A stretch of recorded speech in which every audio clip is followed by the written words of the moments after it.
Welcome, everybody. Welcome to the 10th anniversary of ASBU, ABU, and WorldDAB collaborative workshops. The first one was back in 2015. And in fact, I see Amal is in the audience today. And we did it back in 2015 together at the ABU itself. So it's been a rolling series for 10 years now. So welcome everybody, and I hope that you will enjoy the next 3 days of information and discussion that we'll share with you. So let's now just share my screen. There we go. Yes, it's new developments for DAB Plus systems, day one. Today, we will have some opening remarks from Ms. Bernie O'Neill, our project director at WorldDAB, Dr. Veysel, Binbay, Director of Technology and Innovation at the ABU, and Professor Najar, the ASBU Academy Manager at the Arab States Broadcasting Union. We have 4 presentations today. The first will be on economics, environment, emergency, and business case for DAB Plus from Ms. Jacqueline Bierhorst, President of WorldDAB. We'll then move on to a technical standards update from Mr. Lindsay Cornell, Principal Systems Architect at the BBC and the Chair of WorldDAB Technical Committee. I will give a few words about practical aspects of launching and establishing DAB+.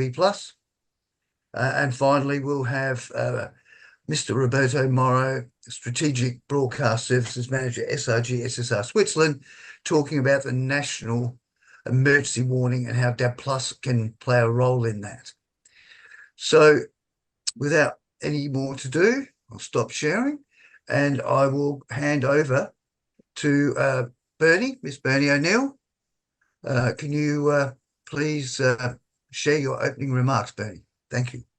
Thank you, Les, and good morning and good afternoon, everybody, for joining us from across the Asia Pacific and the Arab states and from around the world, because I can see that we have delegates from across Africa joining us today as well. Welcome, everyone. On behalf of WorldDAB, it's my great pleasure to welcome you to this 3-day webinar series hosted in partnership with Asia Pacific Broadcasting Union and the Arab States Broadcasting Union. And thanks to you for taking your time to be with us today, you, the delegates.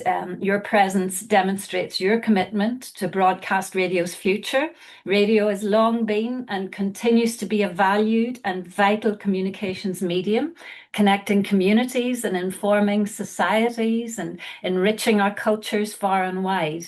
So our shared work underscores radio's lasting importance in an increasingly digital world.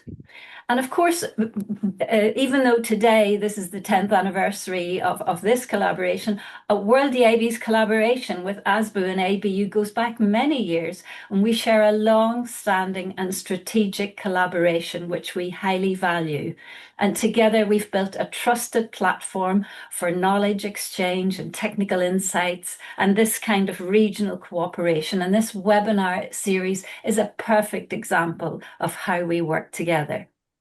So a sincere thank you also, of course, to our speakers. Your expertise and real-world experience are what bring these sessions to life. And over the next 3 days, everyone will hear your updates on DAB rollouts, innovative use cases, and we'll gain insights into the latest DAB technology and adoption use cases. So this platform, dear delegates, is for you. I encourage you and everyone to take full advantage of this opportunity. Ask your questions, share your perspectives, and connect as well you can online with colleagues from across regions. This is your platform. We want you to make it as interactive and as useful as possible. And lastly, in case you haven't already, I invite you to sign up for WorldDAB's updates about news, resources, technical guides, and our upcoming events, so that our conversations today and this week about radio's future can continue well beyond this webinar. So thank you again for joining us, and I wish everybody a productive and inspiring 3 days ahead. Thank you. Thank you very much, Bernie. Those great words. Excellent. Okay, now we'll go to Professor Najar for your opening remarks, please, sir. Assalamu alaikum.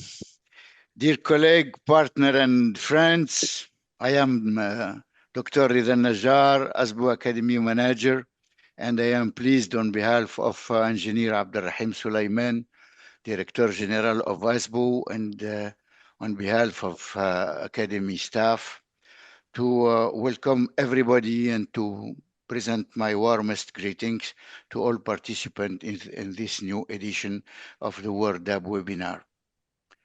We really take a great pride of the fruitful cooperation between ASBU and WorldDAB now since more than 12 years, as you said. Particularly, we are very pleased to follow the growing and the development of the radio field, particularly in the digital radio broadcasting. The growing of the number of registered in this webinar is a demonstration of the relevance of our shared efforts. It is also a testimony to the continued success of this annual meeting, which has become a key moment of the radio broadcasting industry. I wish to this edition a great success and look forward to the valuable insight it will bring for everybody. Thank you very much. Fantastic. Thank you, Professor Najar, for those inspiring words. And I resonate with both Bernie and yourself about the cooperation. But now we're going to hear from Dr. Veysel Binbay from ABU. Over to you, please, Veysel. Thank you, Dr. Les. And as I completely agree with Bernie and Dr. Nider and Mr. Najar on the fruitfulness of this collaboration and the pleas that we have. First of all, actually, I'd like to welcome everyone again on behalf of ABU. For every participants and all the panelists here. As you highlighted, this collaboration goes back to years, actually more than 10 years. And this collaboration is very fruitful and very related. What we have been doing, what we have been trying to do with ASBU, as unions, we are trying to serve our members and in best way, and our members are broadcasters and mostly public broadcasters, and serving them literally means that we are serving the public, and this is one of the best things that we can do. And the events like this coming together and collaborating more is I think much more relevant than the past nowadays, especially because every broadcasters in the world is observing and actually witnessing the drastic changes in the landscape and how how the people's habits to consume audiovisual content is changing drastically. And this creates opportunities and mostly challenges for the particularly broadcasters. So it is much more important for us to come together more and collaborate more nowadays. And this event is one of the most successful events, and we really give a highest value with this ASBU and the collaboration with this WorldDAB with this particular workshop, because this is very successful. And as Mr. Najar has highlighted, your interests, I mean the participants and our members' interest, increasing interest and trends is kind of proof that this is very relevant and very fruitful. And I'd like to thank again Bernie and Dr. Les and DAB experts to preparing this, all the efforts. It's going actually, I know the background, and I appreciate on behalf of our members for that. And without taking your much time more than this, I'd like to wish everyone fruitful workshop, and I'd like to hand over to Dr. Les again. Thank you. Thank you very much, Dr. Veysel. That's great. Yes, you're absolutely right. You're all right that we're sharing a lot of information over the next 3 days. Of course, it won't cover everything, but we have deep pockets, you might say, in resources and information that we are always willing to share with interested parties. So now we're going to move on, and don't forget your Q&A questions. Put them in the Q&A box so we can answer any questions you do have. Now we're going to move on to economics, environment and emergencies, the business case for DAB+, with our WorldDAB president, Jacqueline Bierhorst. So Jackie, over to you, please.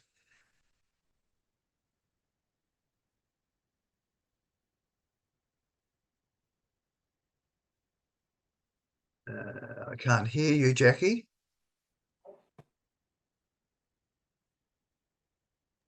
Yeah, that was my fault. Thank you. Sorry. So hello, everyone. It's wonderful to be here together. And I can only resonate. Everything was just what just has been said. And it feels so lovely to be part of this entire radio family, because that's what we are all over the world. And indeed, it's becoming more and more important to secure that future of radio. And we can do that through DAB+. So DAB+ is a smart, future-proof solution for radio. Many countries in the world face challenges. FM is saturated, no possibility to innovate, high copyright fees maybe, or lack of trusted audio measurement, undervalued radio advertising, to mention a few. But international best practice shows that a healthy broadcast radio industry requires both digital broadcast and internet streaming. So many countries are exploring digitization broadcast radio over the air. And DAB+ on band 3 has proven to grow audiences and generate more advertising income and unlock innovation like no other platform. It has much lower operational costs than FM or any other digital broadcast radio platform. And it's widely deployed, scalable and listener-friendly. So digital radio DAB+, when supported by smart regulation, can be a catalyst for strengthening the entire radio ecosystem.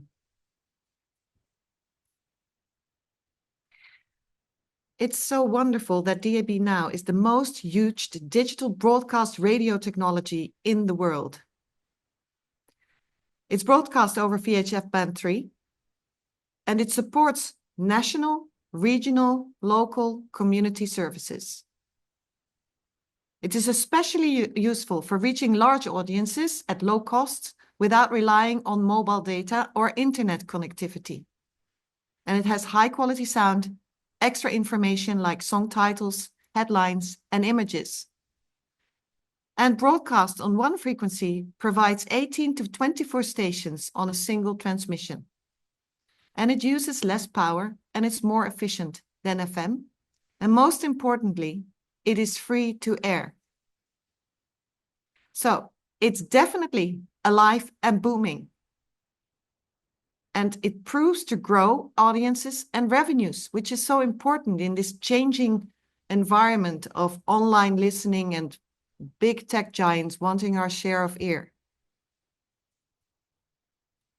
This is a global adaptation of DAB+, and it has different phases.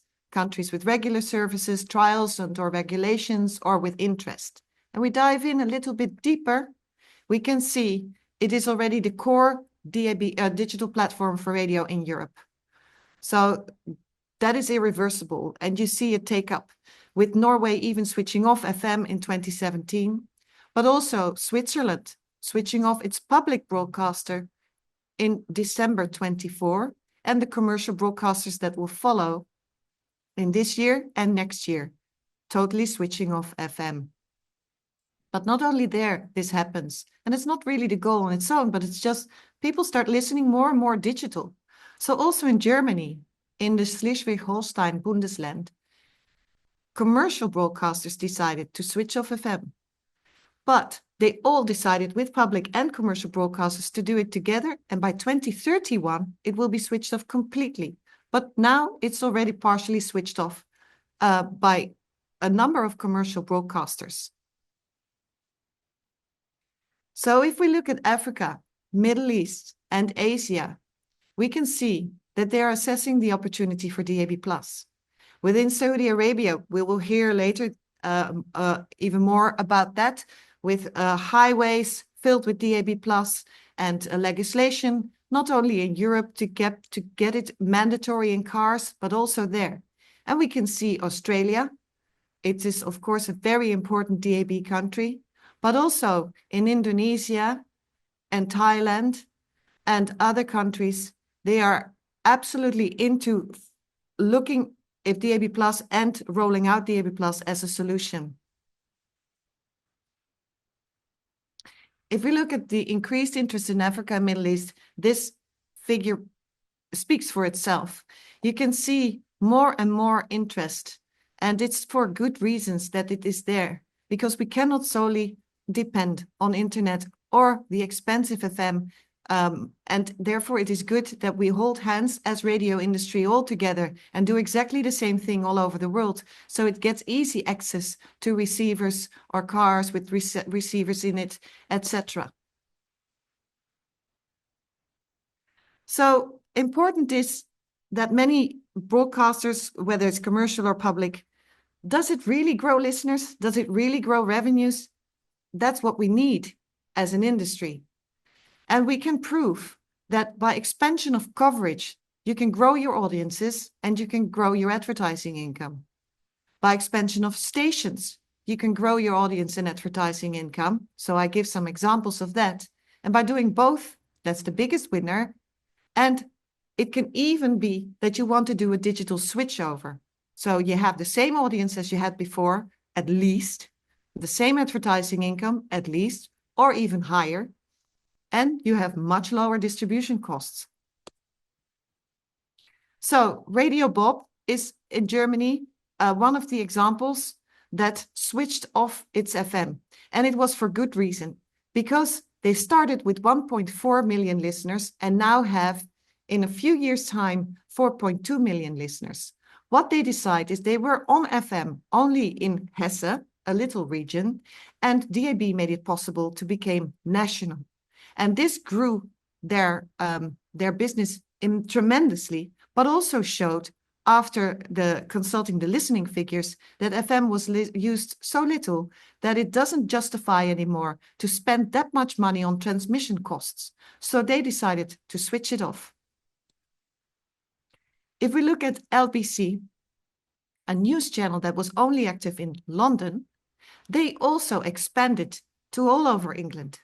And they tripled their audiences, which is absolutely a plus also from an income perspective. If we look at Punjab Radio, their founder, Surjit Singh Guman, said, expanding our DAB digital services to key cities and towns means more families, businesses, and individuals can rely on Punjab Radio for music, news, and conversations that matter to them. Why is this so important? If you only have one place and you want to know exactly where you're going to go, they said, okay, Derby, Royal Leamington Spa, those are the places we want to be. So they grew their audience. Now, for broadcasters, you can also innovate your stations. Just you saw examples of one stations growing their distribution, but this is growing brand extensions. So Absolute started zeros, 60s, 70s, 80s, 90s, and their audience has tripled, and so did their income. It grew. And Global was inspired by that, and they had the biggest launch ever last year in September. They started 12 new stations, all on DAB+. Also BBC with the Asian network to reach more people in the UK, and diversity to reach diversity, and that is good. So this is I won't go about it, but we can share this presentation afterwards, and you can see all the stations that were added due to DAB+, because it offers opportunities to innovate. And that's what this is all about. What it does, it drives commercial revenues. So in the UK, for the last decade, 37% up. In a market that is driven by online sales, and there are the high numbers. This is a testament of the importance of broadcast backbone in your distribution strategy. And it's not only the UK. Also in the Netherlands, we see this growth in the last 9 years, 33%. So incremental reach drives commercial revenues. I already said Norway shut down, but the most important thing to see is what happened there on return on investments. Here you can see they are in a better place than they've ever been before. So they spent less money. They didn't have to build a new technical FM network, which is extremely expensive, but also the use of power is very expensive. So a DAB in combination with the internet, as they do it, make sure that because there are more stations now than they had before on FM, they are in a much better place with their ROI, return on investment. Schleswig-Holstein, I already mentioned them, not only Radio Bob, but also some others have switched off because it just wasn't justified anymore to have those expensive FM antennas on. And also in Czechia, a historic moment. Radio Proglas switches off 2 main antennas, also saving money and cover new territories, because with DAB they could broaden their reach. So what does this mean for countries on the move to digital radio? To our opinion, Band 3 provides the best opportunity to deliver more services at lower cost than any other radio platform. And it's done by over 60 countries in the world. So multi-channel national radio for both public and commercial radio, expanded service in regional areas to attract additional audience, and more opportunities to deliver diverse content, including multilingual support if needed in countries. So expanding services and coverage will provide the best opportunity for industry to increase your ROI. So the importance of broadcast radio, it was already mentioned. News and local culture, we want to embrace that. It's free to air and it's reliable in emergencies, as also Roberto will speak about. And the audio market is changing. These big tech giants are all aiming for our share of ear for radio stations. So new digital services are being developed and competition is being transformed. And it's essential for radio to have a strategy for broadcast radio. FM is full, impossible to innovate. And DAB offers in Band 3 many simulcast or new service opportunities. And it's a digital backbone for broadcast radio. It offers now playing information, song and artist and station logos. It looks good. And that's also what car manufacturers want. They don't want a frequency, but they want this to look at in their screens. So the theme of today's presentations is also economics, environment, and emergencies. Now, why should you do DAB+? As mentioned before, distribution costs per service are much lower than FM. So the annual costs for broadcasters are 80% lower. There's also open source equipment to do installations of DAB+ in your countries. DAB+ can be perceived as very expensive, but over the last decade, a lot of things have happened. So the cost of transmission systems can be shared between broadcasters. There's open source software can be used for innovative low-cost solutions, and also smaller operators coexist with other DAB services. Also on receivers, DAB+ is a greener solution. It consumes significantly less energy than FM. And we have a BBC study to prove that, and the link is in the bottom of the presentation. This is a nice slide, and I kept it in, not going into depth completely, But if you compare FM and DAB as the exact same coverage, on the right side, you can see how little that DAB only has 26% of the energy consumption as a percentage of FM, for example, in the top one. So as we will hear from Roberto, DAB Plus is resilient.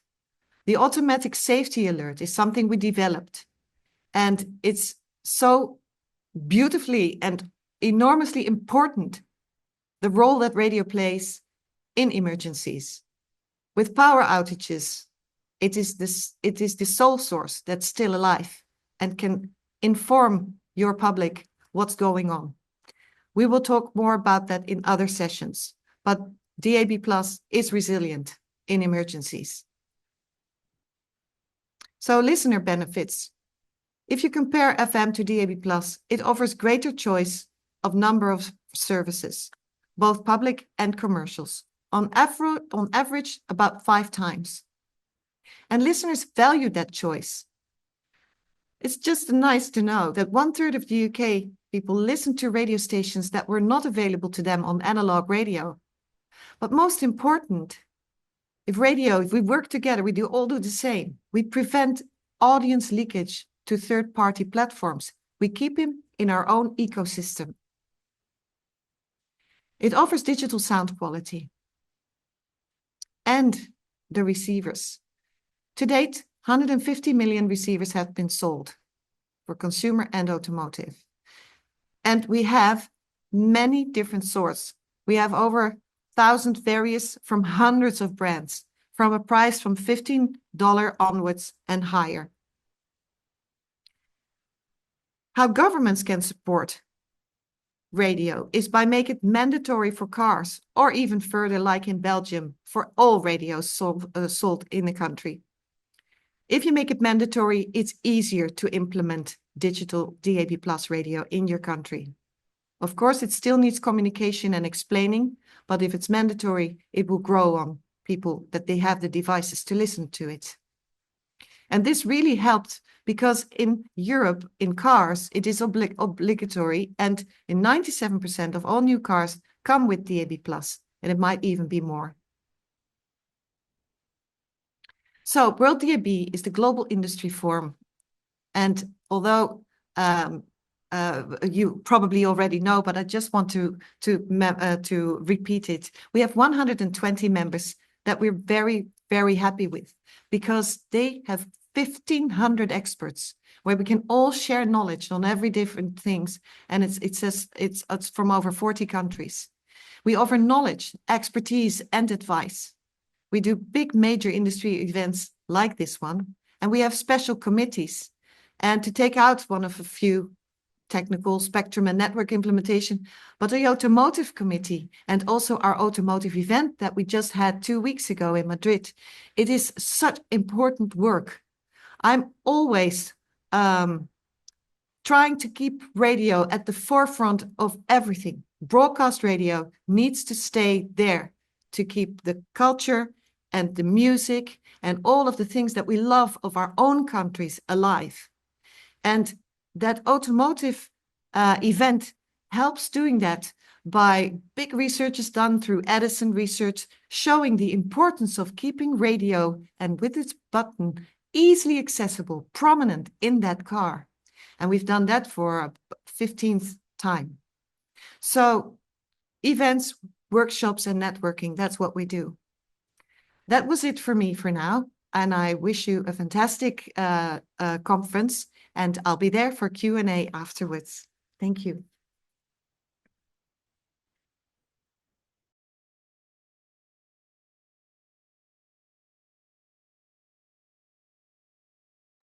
Over to you, Les.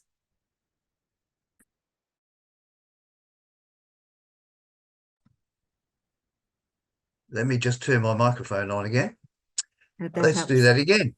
Thank you, Jackie, for your business case presentation. And it is so valuable to see the demonstration of the way to progress the radio industry and the excellent examples of the leaders doing this in Europe and switching FM off. That might be a way off for many countries developing digital radio, but it clearly demonstrates the business benefits and the growth of the industry in general, which is fantastic. So please, delegates, remember to enter any questions to the panelists in the Q&A button at the bottom of the Zoom screen. But now we will progress on to some more technical topics. It is a technical workshop, and we're going to hear from Lindsay Cornell, the chair of the WorldDAB Technical Committee, on latest standards developments. There's always ongoing developments in the standards that we use. Unfortunately, Lindsay is unavailable to present live today, but he has done a recording, which we will play. So Delilah, perhaps you could play Lindsay's recording now, please.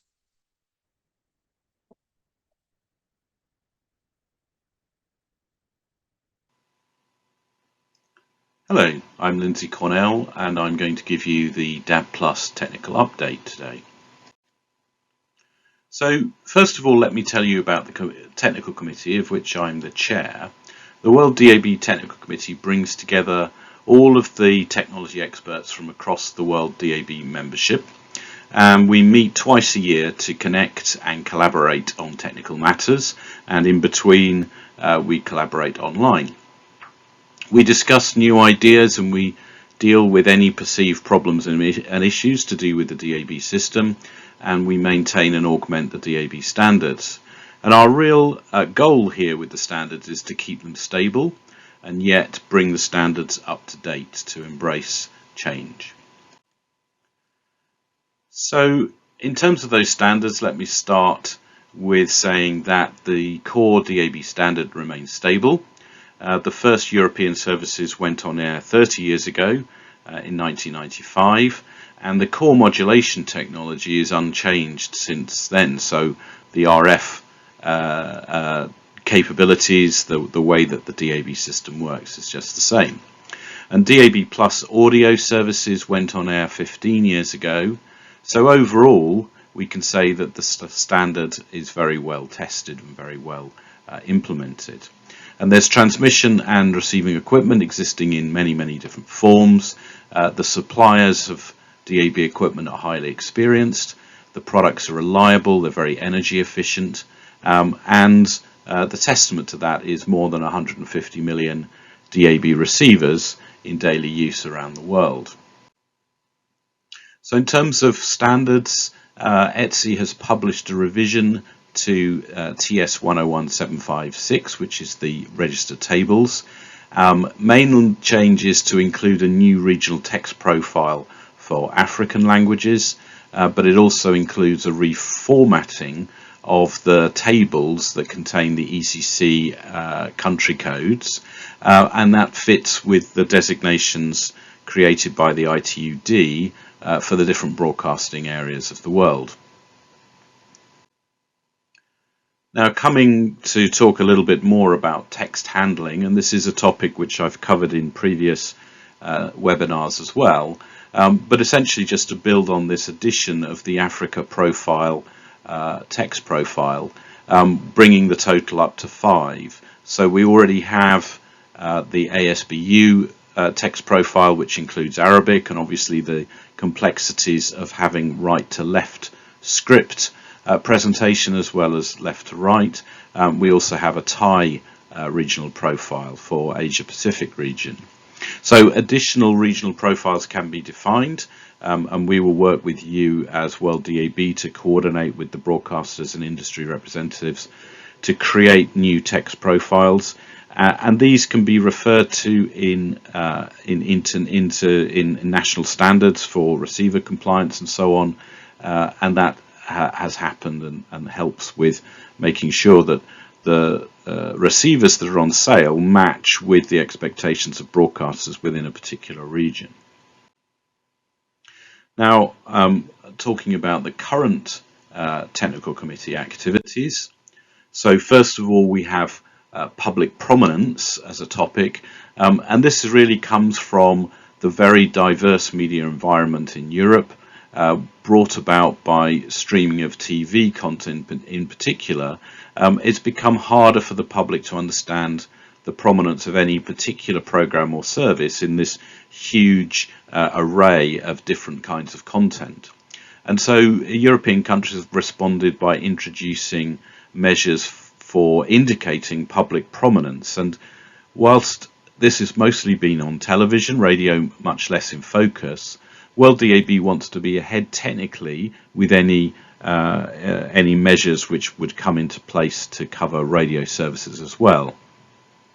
So we have a TC task force which we've set up to handle a revision to the main DAB system definition, EN 300-401. This is where the really core parts of the system are defined, and that includes making a very small modification to allow services to be signalled of public prominence or not.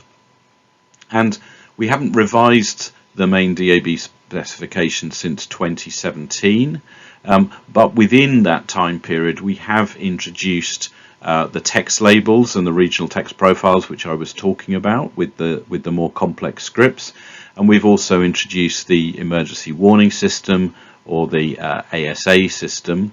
So these things we're now going to bring into the main system standard, put them into one place. It also includes some new signalling, which is designed to push tuning away from a national variant of a service to a regional variant. I'm going to talk a little bit more about that. And of course we will provide any improvements to clarity as required, and things that have come up over the last 7-8 years.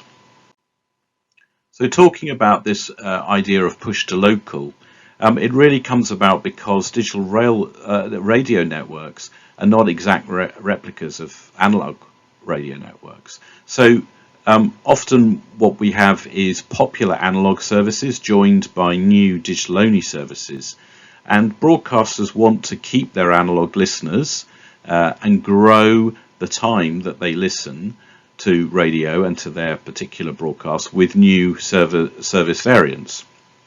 And DAB provides mechanisms to connect different DAB services together, to connect with FMRDS services, to enhance the user experience. And this is collectively known as service following, and I'm going to talk more about service following specifically later on in this webinar series. Now there's a new mechanism required, which is to favour the regional variants of a service over the national variant. So when both are available, the local content should be preferred. And this is really to do with when you're in a moving vehicle, so you're travelling from place to place. And this mechanism, this feature, is being dubbed push to local currently as we develop the specifications to make this happen. We also think that the same signalling should be able to clean up service lists on domestic receivers by grouping together related services and allowing people to have a preset button which will choose the most appropriate service according to their needs. So we've set up a group within the technical committee to draft the necessary changes to the service following specifications to allow this to happen. Now, in terms of the emergency warning system, also known as ASA, we've been discussing that as the feature grows in importance, there's a need for common transmission equipment, that's the head-end equipment, for interoperability, so that broadcasters have the flexibility to go to different suppliers according to the local needs, but that those systems can interoperate easily. So all of the head-end manufacturers within WorldDAB have agreed that this is a good idea. They're all part of an activity which is again a new task force which will be looking into this topic and creating the necessary documentation. So we don't think that we can specify in every detail the kind of application interfaces that would be needed, but we think that a framework document which models different architectures, different perspectives, looking at the data flows, we think this is going to be very beneficial to the industry to help mature this part of the equipment provision. And we also have agreement that perhaps there are some low-level interfaces that may be feasible to include so that they would be absolutely common between equipment. But this is all an evolving topic involving network operators and equipment manufacturers in particular. So the final topic I want to cover in this part of the presentation is to do with ASA receiver certification and a scheme which enables consumers to recognize very clearly which products have the capability to respond to the automatic safety alert. And this is a very new product. It's been approved from Technisat into the German market, and I'm going to say a little bit more about the certification scheme. So WorldDAB is actually the owner of the scheme, and we recognize that ASA is an international feature. It's going to be useful everywhere in the world, and therefore we wanted to make sure that whatever compliance regime is set up, that it is a global compliance regime. So the same quality standard applies everywhere that ASA is implemented. DTG Testing, which operates in London, has been designated as the test laboratory for the scheme and will also operate the scheme on behalf of WorldDAB. So they will handle all the administrative activity as well as the device testing. And the scheme has different testing options to allow both core technologies and end products to be certified. And by using a core technology that has already been recognized as meeting the requirements for ASA, a manufacturer is able to simplify the testing for the final product. And there's a lot of compatibility between this and the UK tick mark scheme, which has been in operation for about 10 years now. So there's a lot of experience in how this process works. So we're very confident about the outcomes. Now the ASA scheme is supported by the ASA logo, and that was actually developed and registered by the Digital Radio Deutschland Association, that is the association in Germany. And they have licensed the use of the logo for this compliance scheme to WorldDAB to use, but Deutschland Digital Radio Deutschland will protect the logo and make sure that it doesn't get abused. So that also supports the scheme. And WorldDAB is the supervisor, so we've set up an advisory board which connects together the stakeholders. So it's really to share information about how it's working, marketing activity in different countries, the prospect of new ASA markets, and also to provide feedback and potentially change proposals when those become necessary. So we already have a number of products which have been approved under the scheme, which has been operating just for a few months now. So we've got core technology and end products, as you saw the photograph earlier, and all of the products as they get tested and as they get approved appear on the website of ASA approved products, which you can look at anytime you like. So that's all from me in terms of the update on the technical aspects of what's happening in WorldDAB. I wish everybody success for the rest of the webinar. There's a great deal of interesting content, different topics. So thank you very much for your attention and enjoy the rest of the webinar. Thank you. Okay, thank you. So that was Lindsay Cornell giving the update. You can see that the technical committee is quite active with new areas of activity, and that's what we do. We have to keep up with the times to make sure that we have the best in-class digital broadcast radio system available. Okay, now I'm going to talk a little bit about establishing DAB Plus digital radio. I'll share my screen, which is here. Hopefully that is all good.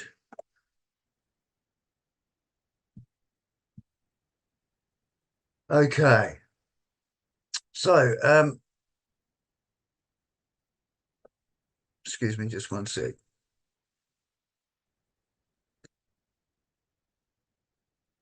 Okay, so this session is a practical guide. So we're going to highlight a few critical areas. First, we're going to talk about spectrum and what we need to do there. We know what you want to do. We talk a bit about pilot systems and trials, the all-important communication and cooperation, some different ways of doing planning, and the devil is always in the details. So first, spectrum, and we can see on this Gantt chart that's right at the very beginning of the overall process. It's absolutely critical because without VHF band 3 spectrum, we cannot do DAB+. We can see here that the VHF band 3 on the top right corner here of this slide sits between 174 and 230 megahertz. That's 56 megahertz of spectrum compared to FM with 20 megahertz. Now, this VHF band 3 spectrum is not only used for DAB. It's been cleared in some countries, like in Europe, it's pretty well completely cleared. However, in other countries, such as Australia, Africa, we see that band 3 is still used for television. Not so much analog television anymore, but digital television. And this was actually planned through the GE06 process, the ITUR planning session back in 2006, and it still sits there. And in fact, looking at a number of African countries recently, we see that typically DAB is only assigned 2 TV channels, and that can be a problem in some countries. So it's very, very important to have a good understanding of what your country has used band 3 for, whether you use it for DTV or you've completely moved over to UHF, and what you have available for DAB. Now, some countries also have channel 13. There's another 8 megahertz of spectrum there. But many actually use that for military purposes.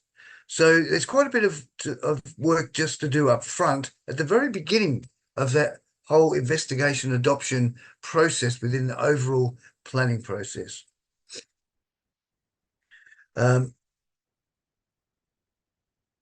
So let's have a look now at know what you want to do. So each country is a different size, population, geography. Every country is different. And here's UK, an example from the UK, of evolving requirements. It's one thing to think you know what's going to happen, but of course, no one's got a crystal ball that really works. So in UK, initial coverage focused on high population centres with simulcast of existing and some new radio services or stations. As time passed over the last decade, a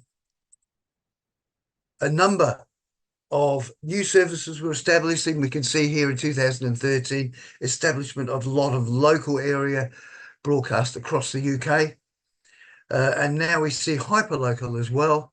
And if we look at the UK in 2021, the number of broadcasts in the UK is in the hundreds. Now, some of those are hyperlocal, so-called Ofcom small scale or alternative implementation of DAB, which is now in the 6th round of allocation. So in the UK, there's actually 4 layers. And that's in other countries, there's typically 4, 3, 4, 5, and maybe even 6 layers of services. So it's a moving goalposts, but it's goalposts you need to keep on top of to have a really good understanding, to make sure that you can develop your systems as both business and the public listening requires. So let's now look at pilot systems. Again, this is an aspect that occurs very early in the process. It's to allow the radio industry to study and better understand the features and capabilities of DAB+. And they usually started when both there was available spectrum, because you have to have spectrum up front, and an interest to understand DAB+ more thoroughly. And we've got a lot of interest in the Asia Pacific area and Africa area and the Middle East area, all of which we have representatives here on this webinar today. So pilot transmissions can provide valuable insight through technical trials as well as industry experience through demonstrations. Let's look at the demonstrations first. These can provide a range of technical and non-technical support for DAB+ network development. Demonstrations provide the opportunity for all parts of the radio industry to experience DAB+ and observe its audio quality, features, and characteristics. This is very important in the early stages to provide input to high-level decision-making, typically at the regulator and government levels, but it is also essential to include the public service and private broadcasters. Such demonstrations provide the opportunity for the industry sectors to meet as a whole and discuss the pros and cons, the features, the requirements for the future. Such meetings are a major step forward. It also allows engineers to gain a better understanding of the technical aspects of DAB+ system and transmission operation and the capabilities, coverage requirements, and planning methods, all essential to the overall planning, rollout, and operation of DAB+. And I think I must say that by maintaining the pilot systems on air, further experience, skills, and understanding can be built over time. I often see these pilot systems being switched off to save energy, but in actual fact, I think they take such little power, DAB being very energy efficient, that the benefits of leaving it on air far outweigh the small price of the electricity. Okay, moving on. Let's talk about communication and cooperation. These aspects are critical to success, as DAB is generally built with shared infrastructure. We could see that I've focused this communication and cooperation in the sort of latter phases of design, but in actual fact, it goes on from the very beginning, where it's mainly focused on industry, to the end, where it's mainly focused on communications between the radio stations, the regulators, and probably most important, the public. And this, we have the saying, cooperate on technology and compete on content. It's very apt for DAB+, as we see many of the DAB systems being shared. So when the industry cooperates, the whole industry benefits. And usually the incumbent broadcasters are the winners. More services, better coverage, more listeners, more revenue, more influence. I think what Jackie highlighted there was an exact demonstration of all of these benefits to broadcasters and the industry in general. The initial vision is often driven from a government or regulator level, who understand that you must move your radio systems forward for the future. However, the radio industry can also provide significant input to the process, and in many cases can be the driving force. And we certainly saw that in Australia in the early days in the noughties. Having a common vision between the industry and government is essential to ensure efficient and timely progress. We often see and encourage the establishment of a digital radio body, Digital Radio UK, for example, or Digital Radio Netherlands, which helps coordinate various aspects of DAB+ establishment process. The role of that organisation will vary over time. For instance, early in the process, there will be more focus on regulatory aspects. When the process gets rolling, then the focus is more on network design. And later, the emphasis will be more on receiver provisioning and marketing, particularly to the public. Moving goalpost all the time. Now, on planning. We've been using a Gantt chart to show where particular activities fit into the overall plan. But let's now take a closer look at that planning process. We see that depending on the approach taken, the period of time to complete the project of establishing, I'm particularly talking about the case of initial launch, it can vary considerably. Planning is an ongoing activity that changes as the project evolves. It has different emphasis and intensity at different times in the project lifecycle. Good planning is efficient and effective. It requires control and responsibility, and above all, cooperation between industry players and sectors. Good planning will result in the most timely delivery of radio services, digital DAB radio services, at a minimum cost. We're preparing our plans for large-scale projects like this, and we must remember that many countries plan to actually install hundreds of transmitters. Hundreds. We must be aware that there are some aspects of the projects which will change due to unforeseen circumstances. A project plan is like any other engineering model. You need to have good input to get valid and good outputs. The old saying applies, garbage in gives garbage out. So consequently, the plan that we develop at the start needs to be kept up to date and adjusted on a regular basis, particularly when there are significant adjustments. For example, a regional plan is expanded to become a national plan, or spectrum availability is delayed in a part of the country. These all affect the overall plan. So we need to keep these things up to date. Good input will give good output, as long as we have a good model. So let's just look at a couple of the options we have in the way we progress the overall project process. And we can see here a typical establishment process where the logical progression is in a waterfall manner. So that means that each next step starts near the end of the previous step.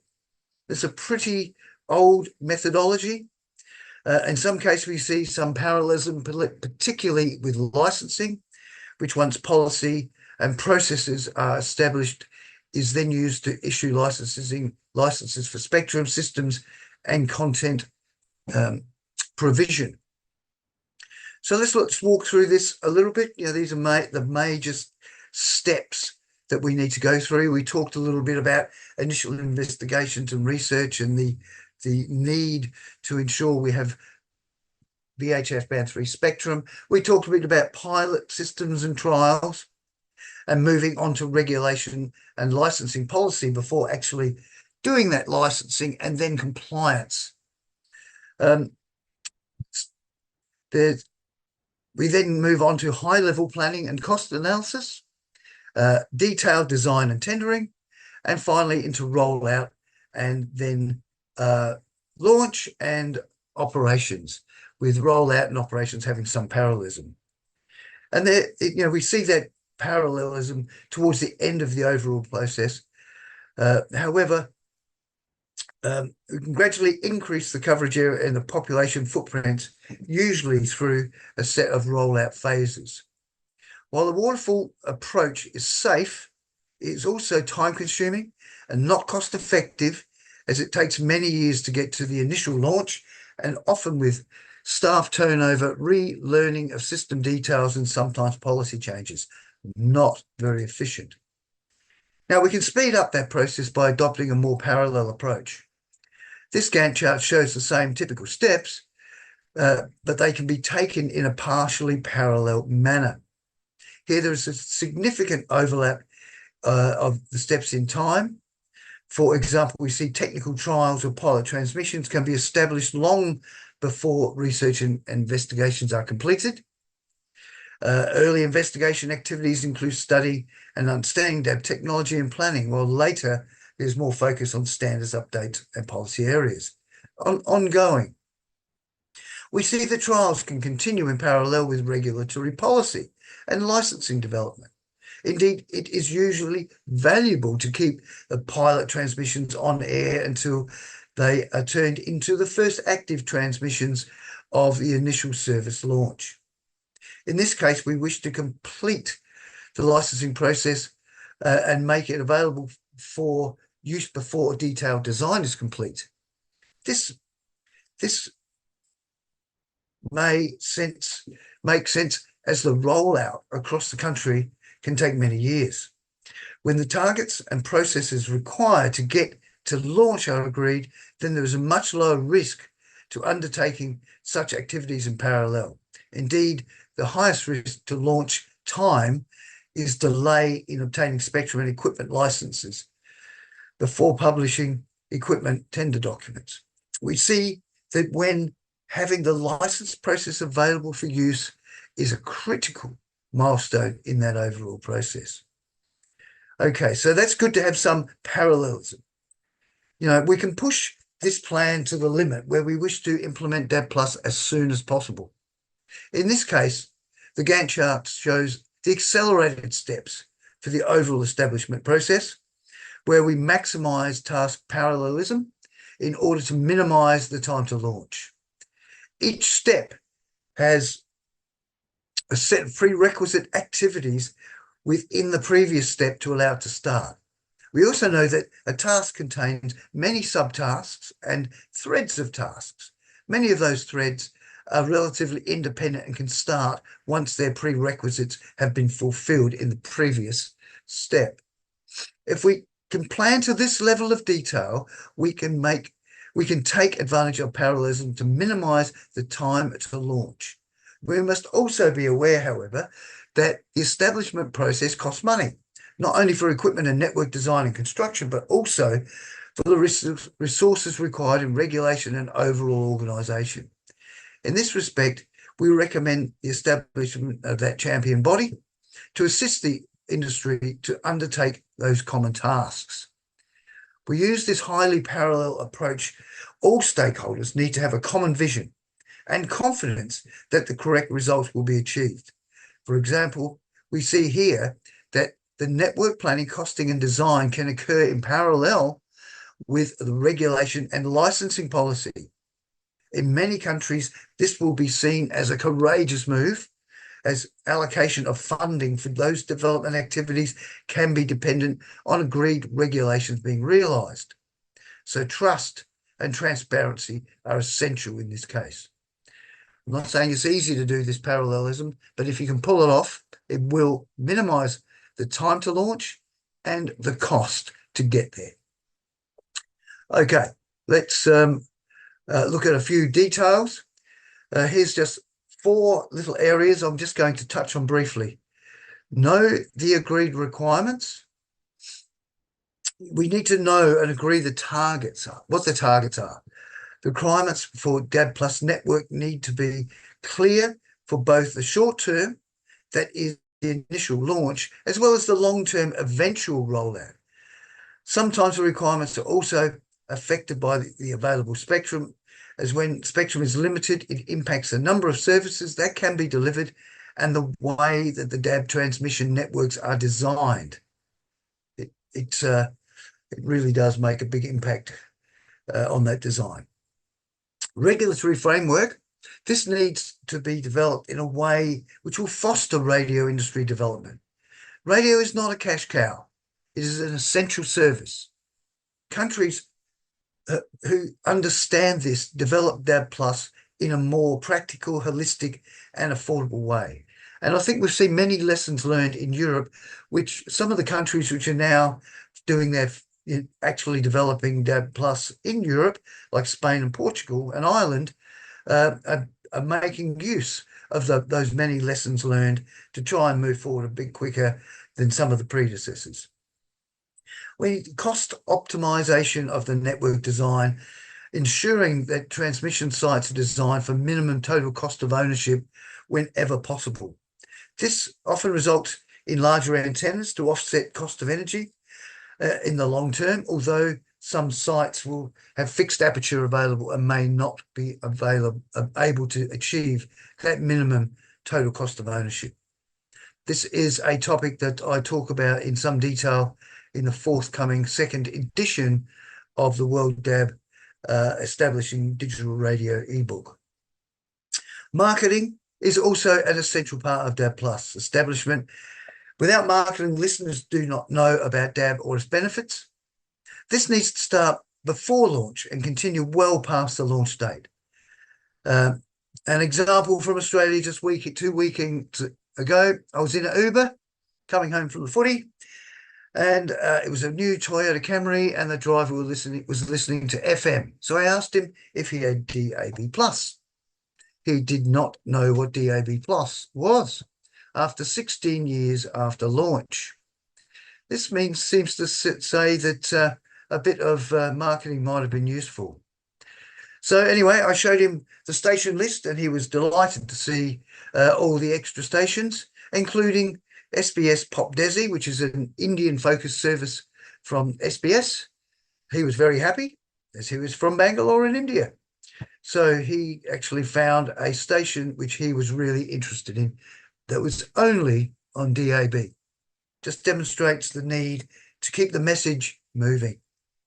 Okay, a couple of final comments.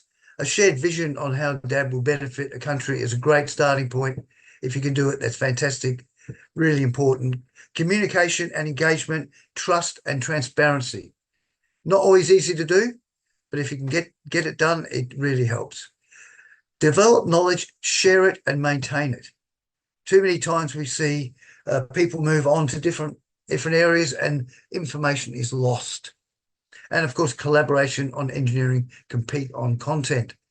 And there you go. There's a link for the Establishing DAB Plus ebook, second edition, coming soon, hopefully in the next 2 months. So thank you very much for listening to that. And I hope it's been helpful in terms of understanding some of the essential and practical aspects of the overall establishment process. Now I'd like to move straight on to Roberto to talk a bit about emergency warnings and how Switzerland is looking at this. So I will stop sharing, and Roberto, please share your screen, and over to you for your presentation. Thank you very much.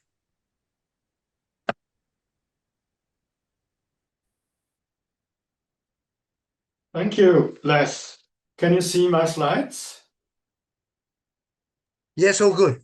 Yes, very good. Thank you. Okay. Please continue. Good morning, good afternoon. It's a pleasure for me to be here at this technical workshop. And I will present to you the Swiss National Emergency Warning.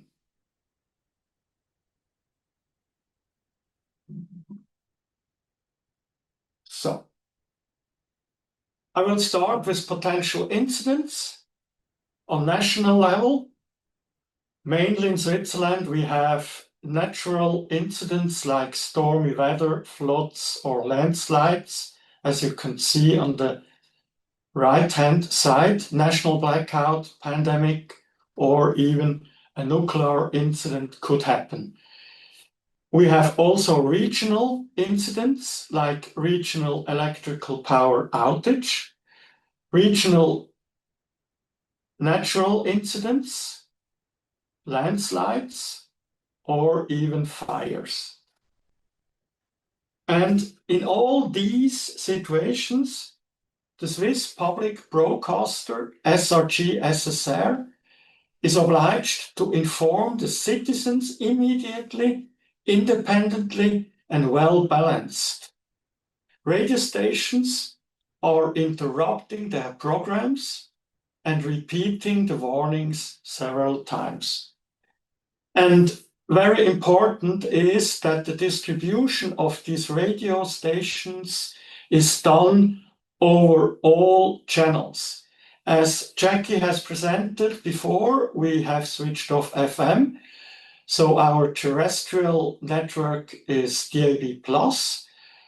We provide the emergency warning also over satellite, cable, broadband, live streaming, and internet. And we provide this emergency warning over several languages. The Swiss emergency warning is a multi-channel strategy provided by the Swiss Federal Office for Civil Protection. On the left-hand side, you can see the core system. The police departments are controlling the information. There is editing and control, and the system is called PolyAlert. On the first way, the alerts are transmitted over terrestrial DAB+ broadcast with the highest resiliency and availability.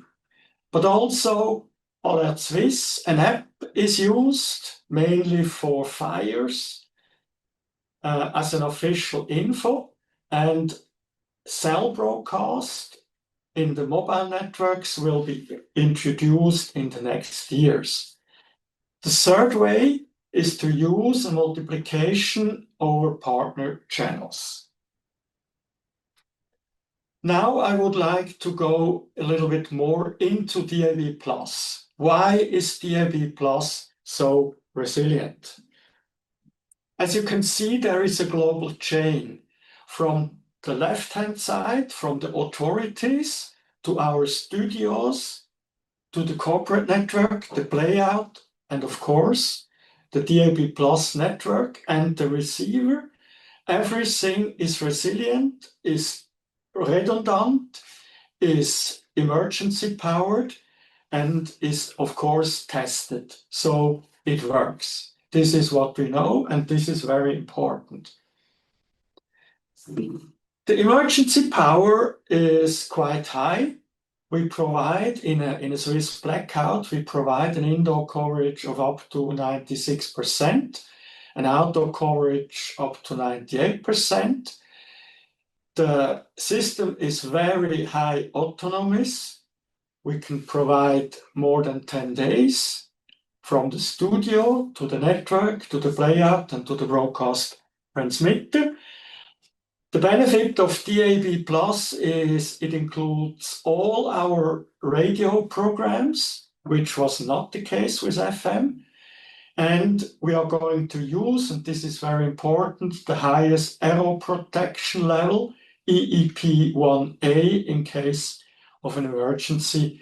As you can read in the ABU document on page 18. Now, how to provide an excellent coverage. This is what Les already has presented before. We have done all the homework. We have done all the planning process. We have studied the fundamentals. We have performed the network planning. We have considered also the customer feedback to understand whether the coverage is good enough or bad. And of course, we have done a lot of measurement campaigns to assess our network planning. Today, we have 99.7% of indoor coverage of the population with a field strength, which is quite decent, of 61 dB microwatt per meters. This is okay for rural regions and small houses or wooden houses in the mountains of Switzerland. But we have additional coverage goals achieved. We have up to 71 dB microvolts for suburban areas, and we have 81 dB microvolt per meter for urban areas, and we have done a lot of investigations to understand why this is needed. Mainly to overcome two major pitfalls or challenges. The one is the high building entry loss. Okay, a wooden house has a less attenuation of the building, but thermally efficient building can go up to 35 dB, as you can read again in this ABU document. The mitigation is clear.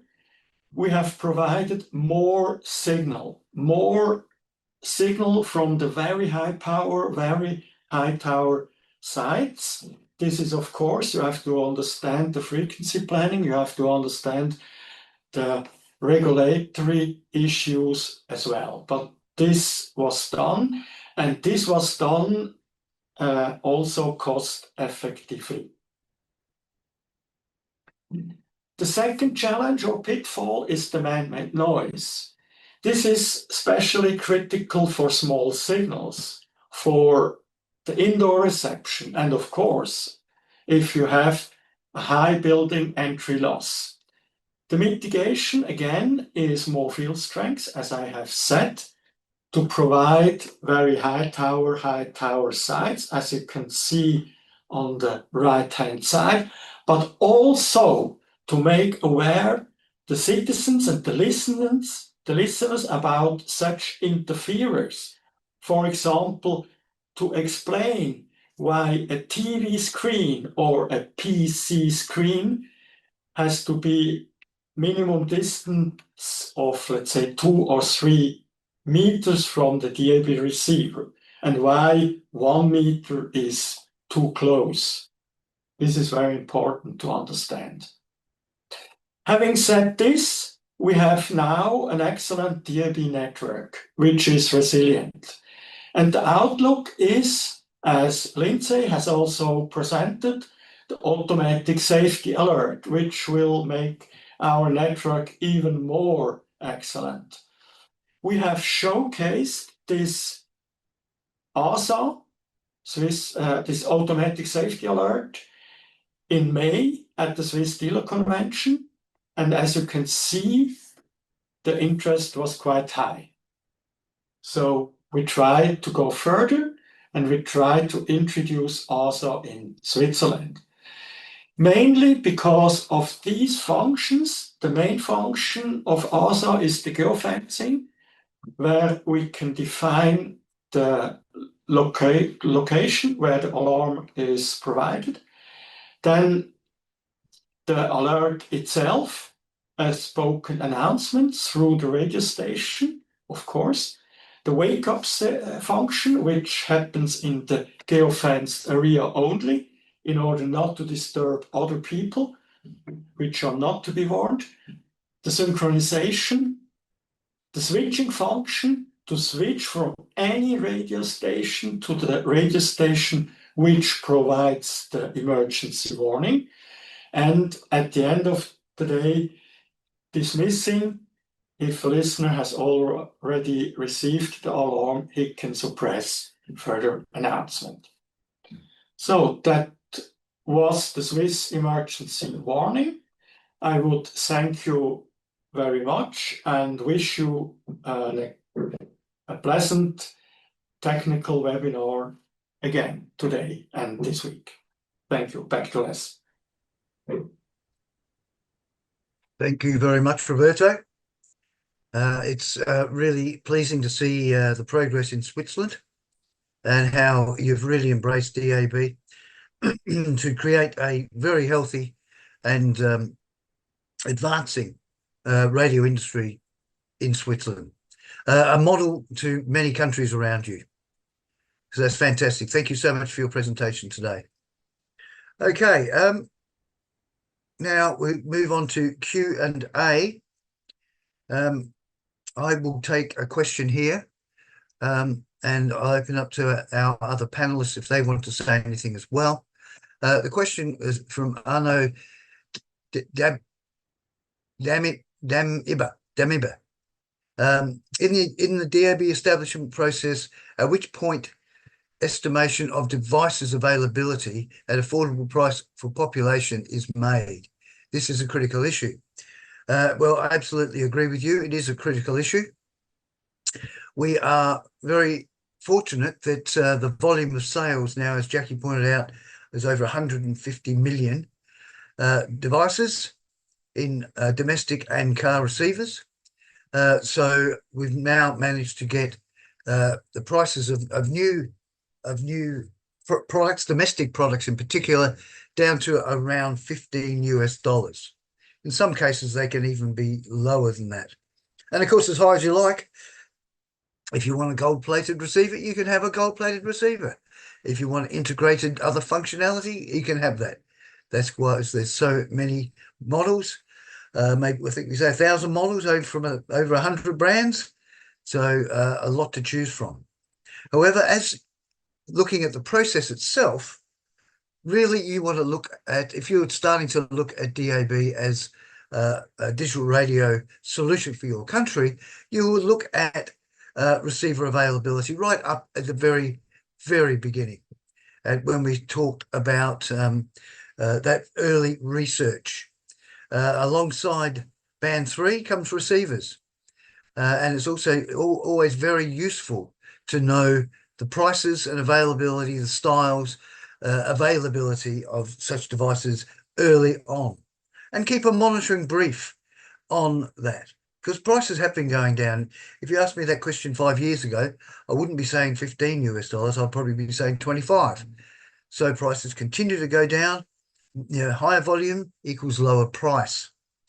Now, this receiver provisioning is particularly important when you're approaching launch, and I'm talking 1 to 2 years out from your launch date, because you'll need to order domestic receivers. Usually it's a 6-month wait of order minimum. You need to get them into warehouses, get them into stores, ready for that launch time. You need to have them ready for marketing activities, so there can be photos and videos and demonstrations in malls and shopping centres and so forth. All very important. One of the biggest, though, is once you've decided, the country's decided to go DAB+, we encourage the government to use the EU model, the ECC model, where it was legislated that all new cars after a particular date must include DAB+. This is very important. Even if it starts 2, 3, 4, 5 years before your launch date, what it means is those cars coming in, and remember the incremental cost of DAB in a new car today is very, very small. It doesn't really impact the price of the car at all. But what it does do is when you get to your launch, you already have a listening audience. You're not starting from scratch. You're not starting at day 1. You're starting at day 2 years or 3 years from day 1, because those cars already have DAB+. So very important aspects to consider along your journey of establishing DAB+. Okay, I have one more question, and we're going to be pretty well on time today, which is great. This is from Ibrahim Ashraf. In a country like Maldives, which is physically decentralized, how long would it take to usually analyze and establish the transmitter requirements for total DSO?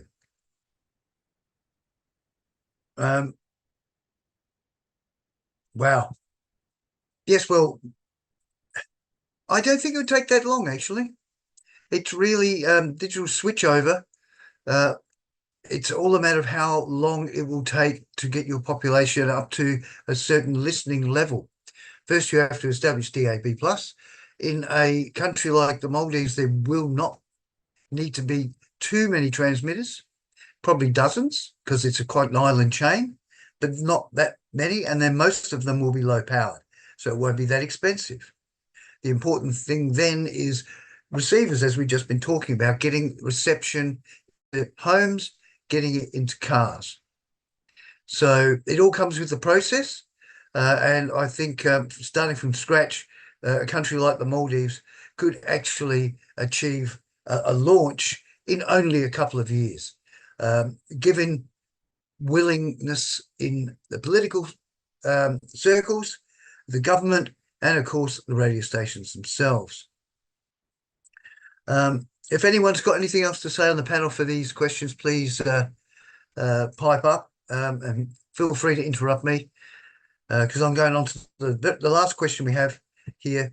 Are there any, this is from an anonymous attendee, are there any research or work going on or already done regarding the reception of DAB signal to be received by mobile devices?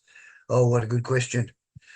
It will increase penetration of DAB signal as it eliminates as having a separate receiver for it. Yes, okay. Very aware of this. WorldDAB has actually developed a mobile phone with DAB back in 2016 with LG, the LG Stylus 2. Very successful product. Unfortunately, in Europe and Australia, like Europe, telcos own receiver sales. Telcos don't like broadcast. They want to sell data.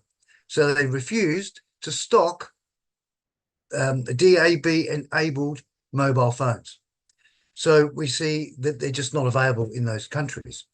And of course, there's not enough supply into developing countries to make that happen. Now, I think that is changing. And we're certainly moving towards that. And we're trying very hard. Certainly, we see countries like Indonesia, 400 million people, they want mobile phones with DAB+. Many other countries around the world would like to see it as well.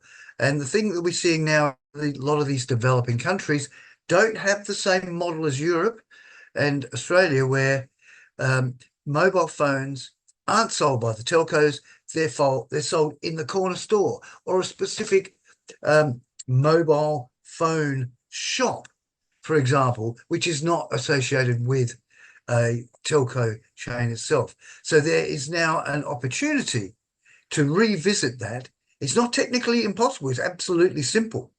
It's only about $2 to $3 bill of material adder to a mobile phone, just for the chip and a few components. It's simple. Technically, it's a matter of having the market. So watch this space. I think I'm hoping to see good things happen in the next year or two. If you allow we have me, a question on the ASA as well. But Basil, I think over to you because we've actually hit the deadline. Okay. No, I just like to say that through the WBU, we have issued many pleas for the regulators to enforce the mobile reception of radio. And that's really commercially driven. It is not technology driven decision. The teleco MNO operators would like to maintain their equipment without broadcast reception, and we have worked on the regulatory level that they could allow mobile reception, but the plea, it seems, is still running on the air. That's only just to comment on your question and follow up on Liz's answer. Yeah, thank you, Basil. Thank you. Yeah, it just shows a united front in this space, and it's broadcasters against the telcos. I think in some countries, broadcasters can win, and that will benefit all of the world if we can get DAB+ broadcast into mobile phones. We just one last question I will answer very quickly, and the anonymous again. Technically, is it possible to implement ASA system with existing DAB network or to change the totally new equipments? Okay, well, good news. The good news is the ASA system is essentially a signaling system built on top of the existing DAB standards. So as such, in general, it only really requires a software update to existing multiplexer systems. Doesn't need any changes to transmission, nothing at all. It's just the multiplexer systems that need to have some additional functionality to generate those signals that go into the fast information channel and which then talk to the receivers. Of course, you must have receivers, and they are only just coming onto the market now. I think there are some now available in Germany, which is really the first market, maybe Switzerland too, I'm not too sure. But certainly there's an increasing desire by receiver manufacturers to get the ASA tick mark, as Lindsay talked about. So it's a simple thing. It might be a small upgrade cost for a software update to your multiplexer system, but pretty basic. Probably more complicated is actually the process that you need to establish with the emergency warning infrastructure and teams in your country with the broadcasters and the network operators to make sure the ASA is used correctly and in the most timely and efficient manner. So that's great. Okay, at this point, we're just 5 minutes over. I think we'll call it quits. If you've got any other questions, please send them through anyway, or be online tomorrow. As we're doing it all again tomorrow, we've got quite a technical session talking about signal frequency networks, talking about transmission systems, and having some examples on countries moving forward with DAB, as you would probably have seen in the program. So at this point, I'd just like to say thank you very much for our hosts, the ABU and the ASBU. Thank you very much. And of course, our presenters, Jackie, Lindsay in his absence, and Roberto. And thank you also for your input too, Basil. Always valuable. Thank you very much. And of course, thank you very much, all participants. We had 123 attendees today, excluding panelists. So I think that's a pretty good result. Thank you, because you're the most important of all. And we hope to see you all again tomorrow, same time, same Zoom channel. We'll see you later and have a great day. Thanks. Bye for now. Thank you. Bye-bye.